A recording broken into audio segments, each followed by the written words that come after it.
Hello everyone, welcome back to my channel, that is Science Unlocked, and in today's topic we will be discussing about fibers and fabrics as per the class 6th Science NCERT textbook.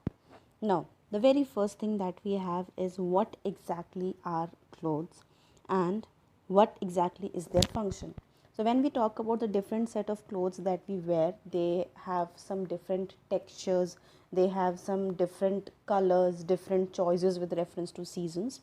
Now what exactly is the purpose behind that? Because it helps in the covering of the body, protection of the body against the different set of weather conditions, different set of external factors like insect bites, and obviously we become presentable with the help of these clothes. Now the next thing that we have is the concept of the very basic unit of cloth, that is the fiber.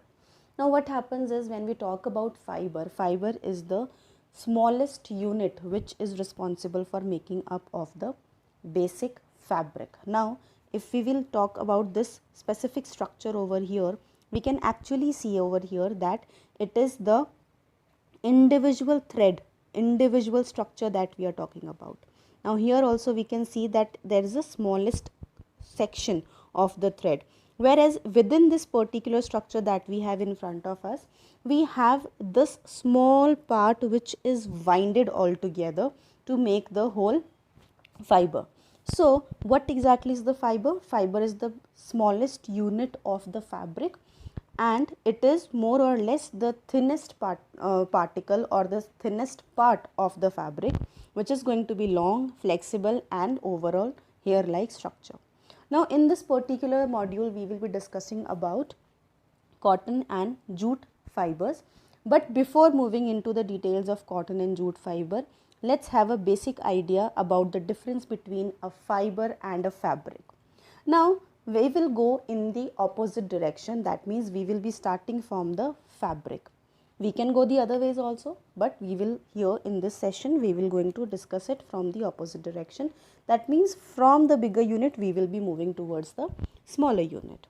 Now the bigger unit that we have is the fabric or the cloth material with which we are going to make the different set of fashionable clothes or the clothes that we require or for which we are taking up the fabric. It can be nylon, jute, wool, silk, and there are many other varieties that are available nowadays.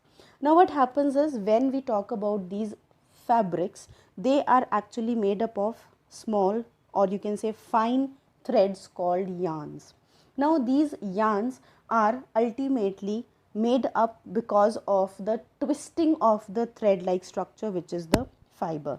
So we can straight away say this thing, that what exactly will be the overall order, that these fibers are basically made up of yarn, and the yarn will going to ultimately turn the whole structure, that is the fabric that we are looking into. So on the whole we can say that at first step we will have the fiber, which is the smallest unit.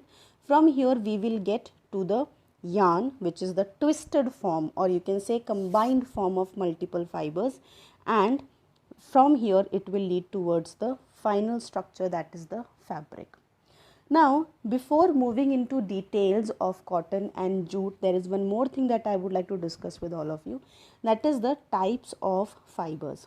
On the whole, we have two categorization about natural and synthetic fiber. The natural fiber that we talk about first of all is the fiber which we will be getting from the natural source, that is either a plant or an animal.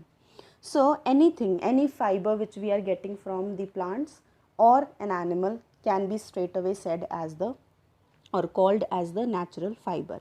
Now for example, in this case we have cotton and jute, which is coming from the plants, about which we have to discuss in the module as well. Here we have one more set of animal which is responsible for another natural fiber, that is the wool. The different set of fur animal we can conclude about them, and there is one more famous fabric or fiber, that is the silk fiber, which is coming from the silkworms, or we can say the cocoons of silkworms, or we can say the cocoons of silk moths. Okay, So the next set of fiber that we have is the synthetic fiber. Now when we talk about synthetic fiber, it is basically the fiber that we are getting from the chemical substances, and it is more or less first of all tested in the laboratory and then it is used for the commercial purposes. For example, we have polyester, nylon, acrylic. Now once you will going to observe these specific kind of a different set of fabrics altogether, you will not be able to actually identify that which specific fiber is the natural fiber or the synthetic fiber, because what happens is when we see the things, sometimes it is not easier for us to identify or distinguish between them, between the different properties of the article that is in front of us.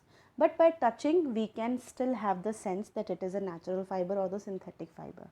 But we have one confirmatory test as well for this differentiation. When we talk about the natural fiber and the synthetic fiber, there's a difference that the natural fiber is made up of the natural material, that means the plants and animals. On the other hand, the synthetic ones are made up of chemicals.